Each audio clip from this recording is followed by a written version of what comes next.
winter is coming and your plants look a bit depressed, you can watch this video and make them feel a lot better. Hello everyone and welcome to the Plants But Better channel. My name is Adina and today we are getting your plants ready for winter. We'll talk about tips and tricks on how to survive winter with indoor plants. So if you're looking for advice on outdoor plants, unfortunately this is not the right video. We are only covering indoor plants today. If you have indoor and outdoor plants, stay with me because we'll talk about overwatering, edema, changes in light, temperature, humidity, what else? Fungus, gnats. And if any of this are interesting to you, let's dive in. First and foremost, changes in your plant routine. Because during winter, you will adjust some of the things you do in summer. This is because most plants go through dormancy. And what does that mean? Most plants won't grow or grow very, very slowly. And that's why you cannot do the same things you do during summer because that may lead to problems. If you have indoor plants outside right now, let's get them inside before the temperatures drop drastically at night. For example, I usually do it if the temperatures outside drop below 15 degrees or below 10, like 10 is the minimum. It's better to do it sooner rather than later. So if you have them outside right now, pause this video, grab them near you, play this video again, and let's see what you will do next.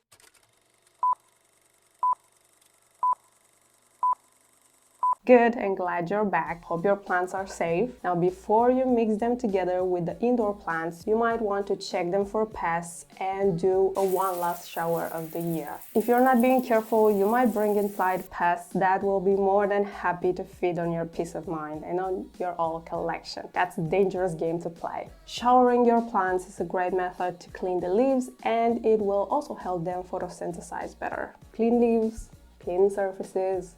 Good if you have allergies like me, so all the best reasons to shower them. But if you want to go the extra mile, it's amazing to do that. I recommend doing pest prevention treatments. So grab your favorite pest repellent, dilute it in half, and spray all your collection, including your indoor and outdoor plants, because this will help tremendously with prevention. This will keep your collection safe, and it's also a great method to deal with some of the minor infestation you might not know about. You can do prevention the whole year round. You don't have to do it only in winter. You can do it twice a year, maybe even more, depending on how much free time you have. I do this pest prevention treatments in the shower. I will only do it once right now on camera, just to show you a bit the process. After I spray very good a plant, the front side and the back side of the leaf, I will let the plant dry in an area without any light. It's better to leave them in the dark because a lot of pest repellent treatments will get your plants to be a bit more sensitive to light, and that could lead to burn leaves and damage, and you wouldn't want that. It's irreversible. When the substance is completely dry, you can get them back on grow lights or natural light, whatever you choose, and it's comfortable. The next big change I want you to do for your plants is please give them less water. So to be cliche, less is more.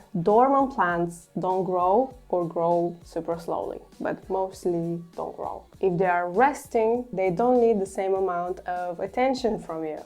If you're sleeping and you're tired, you don't want attention from others, you just want to be left alone. And in this metaphor, I mean less attention equals less water. Because the days are getting shorter, that means less light, and plants during winter can't absorb as much water as they can during summer.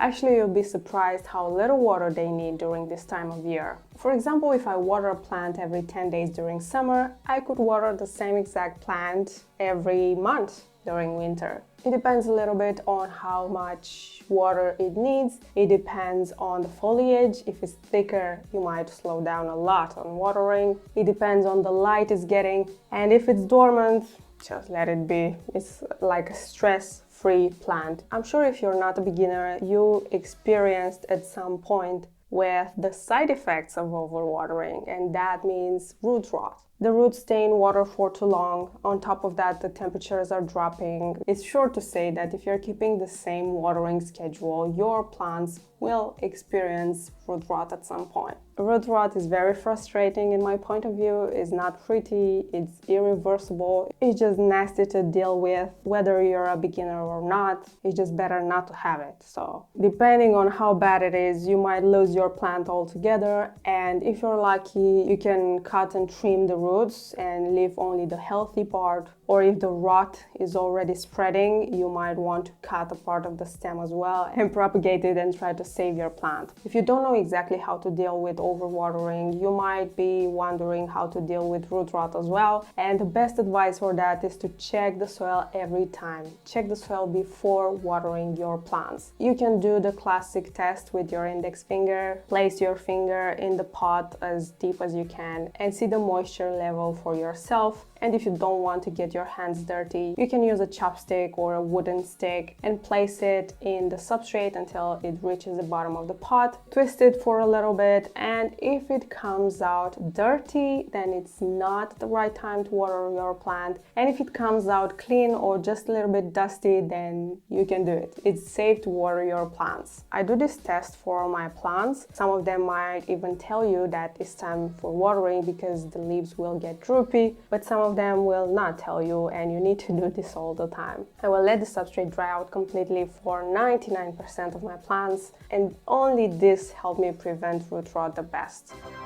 Another annoying thing you might deal with during winter is fungus gnats.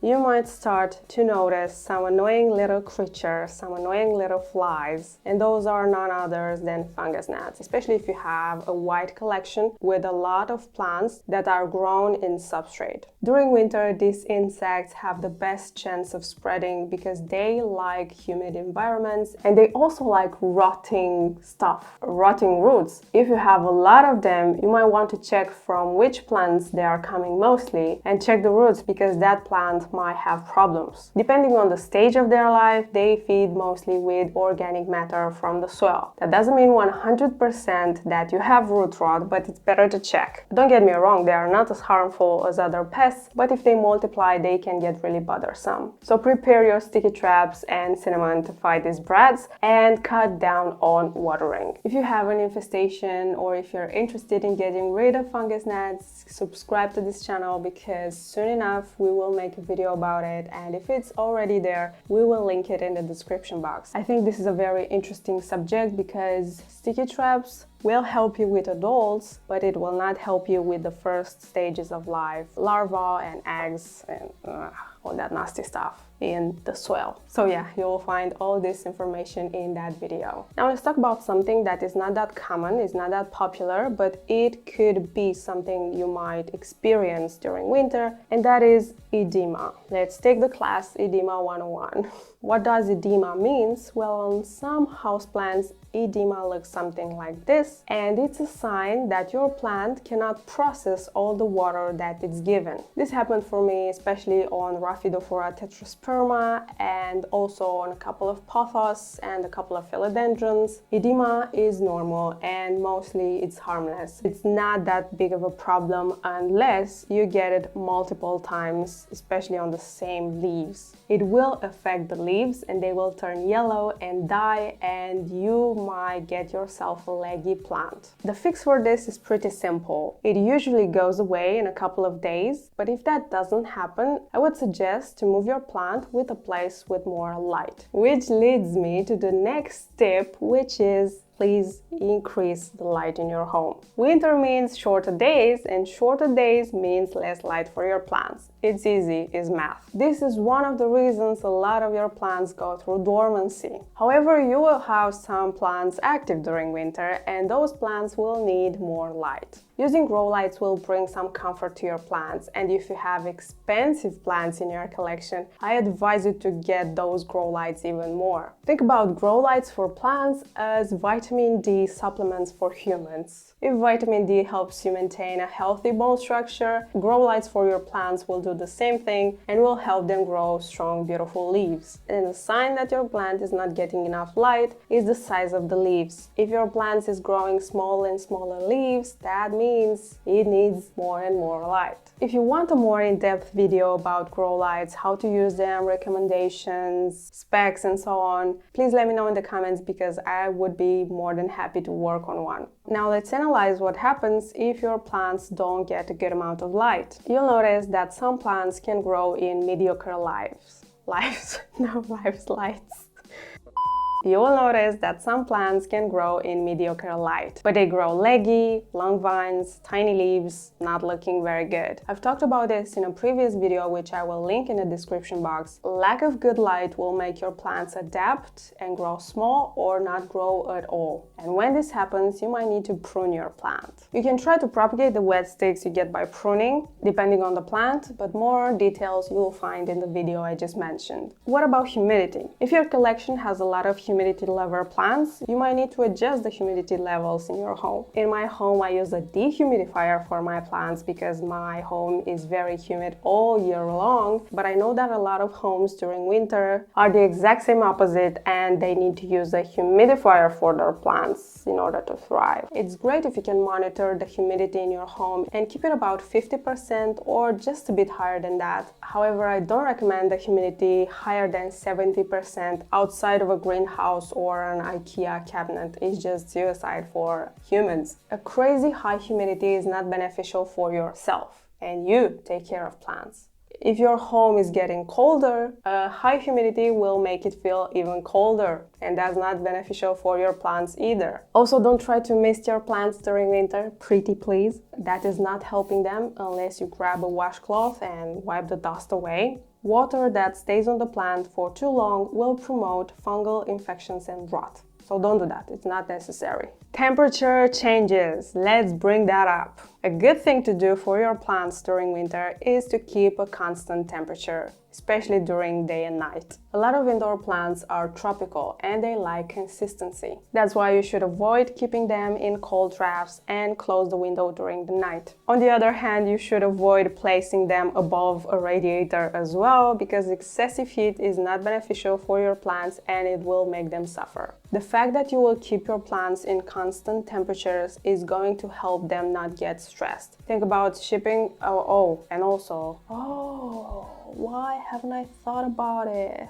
I just thought about a great point I have to make in this video, and I didn't script it. I didn't write anything about that, but I will say it now and then get back to the original plot. Another thing you could consider stop doing, not consider, just please stop doing it because it will stress the F out of your plants, well, future plants in this case, is to stop buying plants, especially the plants that are shipped to you and not the ones that you go, you see them, you grab them, you like them, you take care of them at home. I see a lot of people that are buying plants during winter, and if you want to do that, consider doing it in October. But October, it's already gone, so you should stop doing it right now, especially with a lot of deals, Black Friday and so on, because your plants will go through a lot of days of shipping and they will be stressed out. They will be delivered to you and you will be like, what did I do wrong? Well, the only thing you did wrong is the fact that you ordered them in winter, during winter. So get on a no buy no by November, no by December, January and so on, because you will lose some plants. And the sellers that are trying to get you on some great deals, great winter deals, are not ethical. During heat waves, this could also be applied. If you like to take a lot of risks and if you like gambling, you can order your plants during winter. You might want to experience this once, whatever makes you happy, but please consider the fact that there is a high chance you will lose the plants. Some plants are sensitive to shipping on normal conditions. Make it winter and that will multiply. Try to restrain yourself from buying, or at least restrain yourself from buying super expensive plants. Do that for yourself, not only to save some money, but also to save some stress you might also have because you cannot save those plants. As is the case with everything, this is not applied to every plant, but it's applied to a lot of plants. Like the vast majority. I made my case. Now we will talk about fertilizing. I usually stop fertilizing my plants during winter, but you already know that if you watched any of my care guide videos. If your plant is still active, you can fertilize it no problem. I would suggest a more diluted solution and also less frequently, like maybe once a winter, once every 2 months, something like that. But is it safe not to fertilize at all? Absolutely. Your plants will be fine. I'm always thinking of my grandma's geraniums. They have never seen or heard about fertilizer to this day, and they are fine and they are still alive after many years. The important thing is to not stress too much about it, and you can definitely skip the fertilizer during winter. Should I stop repotting plants? Well, yes and no, depending on the situation. Personally, I would postpone repotting plants until spring. During repotting, you could damage the plant's roots. The roots are more likely to recover faster during growing season when your plant is active. Active, however, is the key element in this sentence. If your plant is active during winter, if your plant is massive, if your plant really needs a repot, then do a repot. If you let your plant too crowded in there, if your plant doesn't have any more soil to conquer, to explore, any more nutrients to absorb, that could lead to later problems. The leaves could yellow and fall off, and so on and so forth. So it depends. If it's not necessary, don't do it. If it's necessary, do it.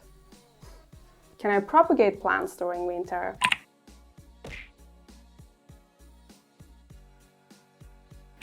There you have it. Those are the best tips you might want to take into account while you do your winter care. If you have any winter tips or struggles, or if you want me to make a video on a specific plant topic, please feel free to comment or contact me. And until next time, don't forget to take care of yourself and your plants.